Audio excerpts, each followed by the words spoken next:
Hi, my name is Mona.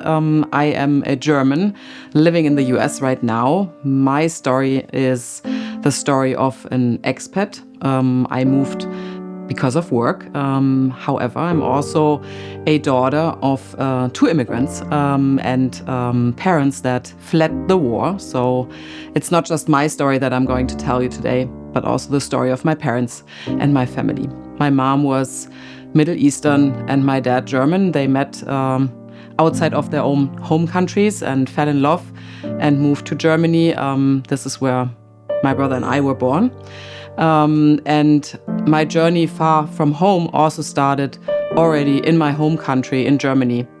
We moved a lot with our parents from one city to the other based on my parents' work. And I had to adapt very quickly already to new school systems, new friendship circles, new state cultures as well, and needed to try to make my home anywhere we moved. And they were moves that I didn't plan, right? I had to go as a child with my parents. Many of our milestones were celebrated via phone, landlines at that time, or written cards, birthday cards from my grandparents who lived in the US, and some of my family still in the Middle East.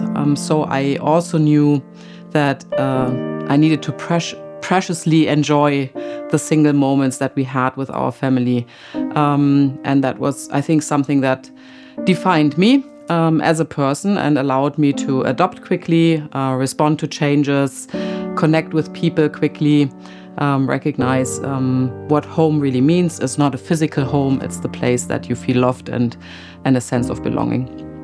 I recognize that hardship is not just seen and experienced through oneself, but also through extended family members. And when the war in Iraq broke out, we knew that our family was impacted, and my cousins in my same age didn't have enough food or a safe environment to live in. And I think this is something that we don't see when we just look at people. We don't recognize their stories and their backgrounds, and we tend to create stereotypes and misjudge them. So I came to the US for work.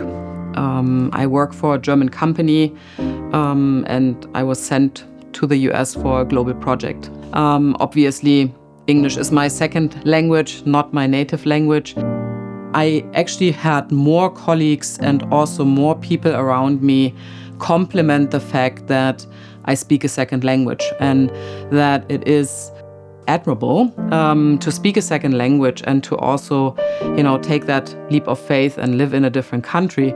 But there were also neighbors, friends, colleagues that made jokes, right? When I wasn't able to say the word immediately, or I used it in a context that didn't fit, or I butchered it up. And in the beginning, it was hurtful. And I think it needs to be understood that we are thinking and living in two different worlds, and even more if we speak more than two languages.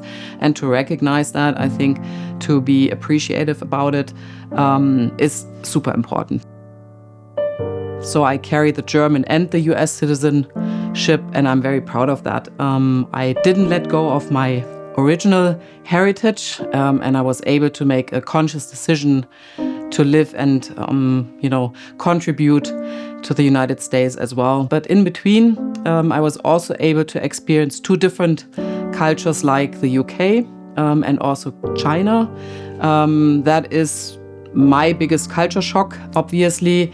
Didn't speak the language. I don't speak Mandarin. I didn't understand the language, the written language. I didn't understand the spoken language, and technology helped. And we found ways to adopt and interact with our colleagues and friends there too. China also was an experience for me where I didn't feel safe for the first time. And for the first time, I could remotely understand how my cousins and my aunts and uncles during the war felt when North Korea pointed their nuclear weapons at the US I was stuck in a country that I didn't speak the language, where I didn't know how to quickly find safety. So, granted, nothing happened, but just the thought of not being safe and being in between a situation that I couldn't steer was really scary.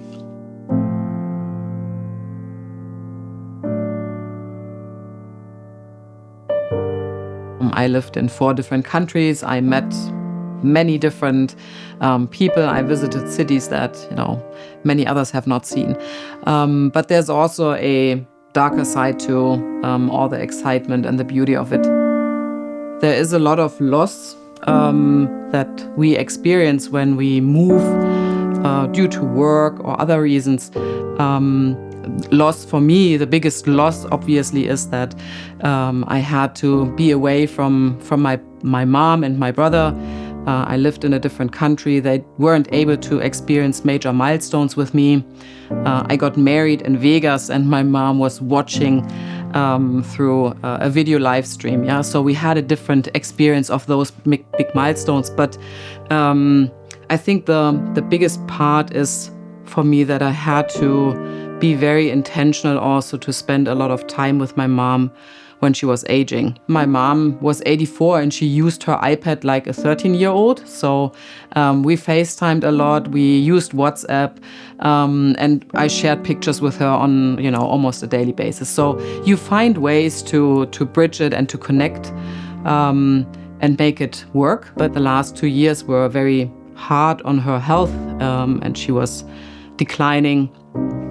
And she also recently passed. So it is those moments where I realized that I experienced it differently than someone who is able to experience that with their family 5 miles away.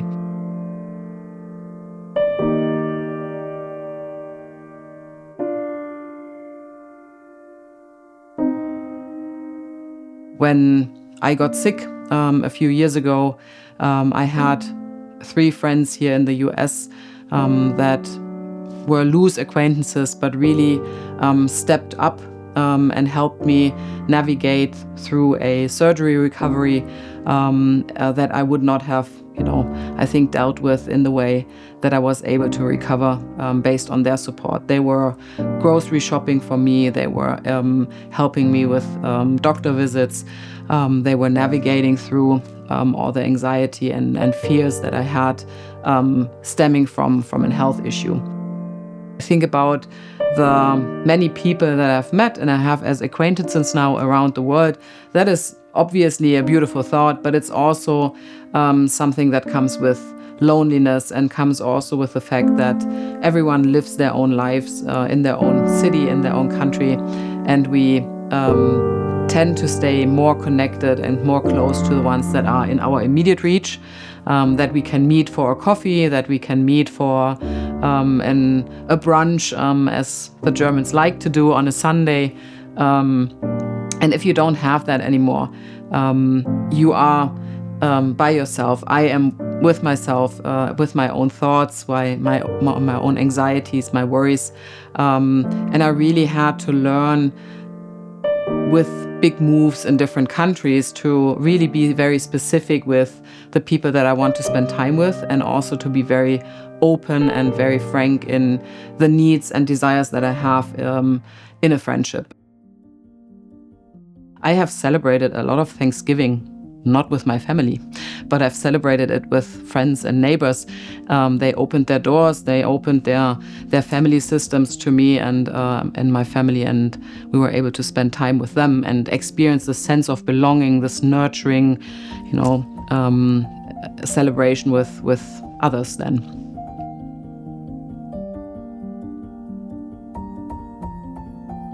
So when I look back on how families shape individuals, or how my family shaped me, even though we were dispersed, we still were a connected unit, and we were tied in the form that love was the foundation. Still, it was clear that even though we had a physical distance, we were connected by heart. And I think it also had a lot to do with the background stories of my parents. it helped that they had that outlook on life and what family means and what having roots meant, right? To allow me to be free in my expatriate being, right? And being able to be in a different country when my mom grew older, right? She never asked me to come back to Germany, to support her, to stay close to her. For her, it was always clear that the US is my home and this is where I should be. I do have a far away from home story that is unique, and that is my personal story, that is not someone else's story. I am very proud of my journey, and I know that I was shaped by my experiences, by the people around me, my family, my friends. I was also shaped by the different cultures that I was able to experience. So the person that I am today is really the combination of all of those experiences. And I know that I'm also not done with my journey. And for me, it was exciting to do a rear view and looking at my life and my experience, my journey there. But it's also knowing that it will carry me forward